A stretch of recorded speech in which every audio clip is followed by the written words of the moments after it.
Well, good morning. Good morning. Listen, good morning to you. Listen, this is my favorite time of the morning.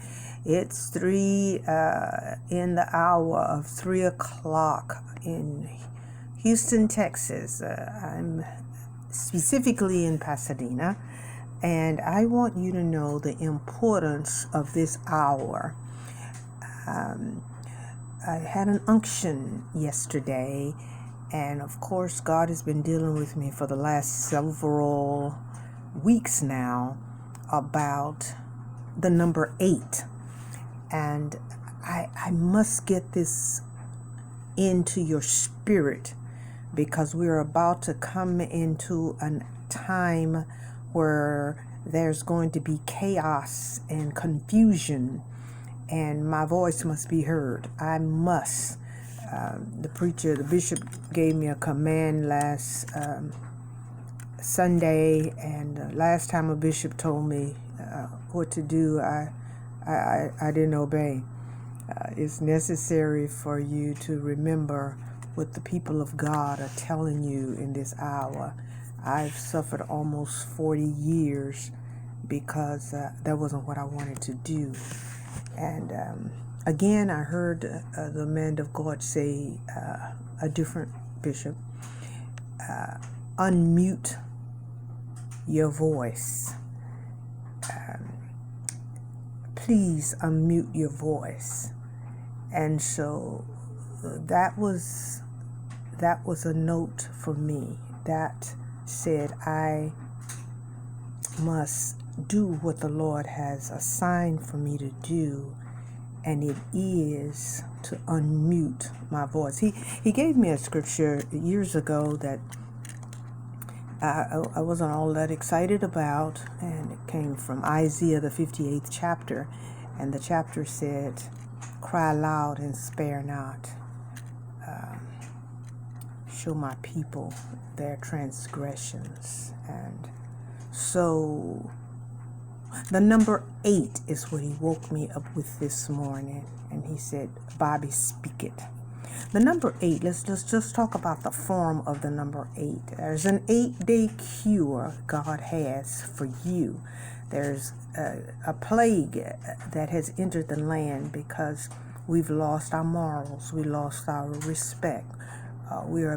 We were a big sleeping giant.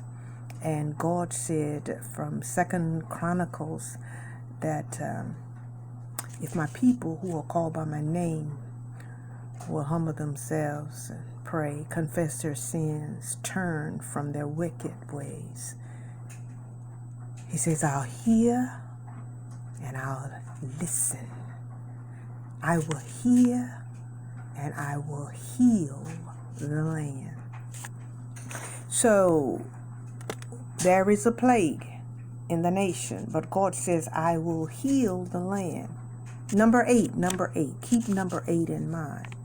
I like to make the number 8 not with the circles and the curves, kind of like the body of a snake when he crawls up and rolls himself around. But the number 8 to me, I like to put 2 zeros on the top, and I always like the biggest zero to be bigger than the little zero. And when I'm forming the letter 8, let me see, maybe I can show you here on my paper. I'll make a big O and then a little O. Okay, let's see if I can show it to you from my device here. Yes, so I'll just turn it around.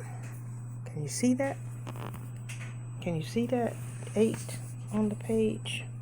Or maybe not, but you know how the 8 looks. Okay, but what does the 8 say? What does the 0 on the top and the 0 on the bottom say? 8, the number 8 says new beginnings. 0 on top of a 0, if we put it in alphabet, it's an O for omnipotence, who is all power, all omniscient. the omnipotence of God. If we look at it in numerical forms, it means that without God, we have nothing.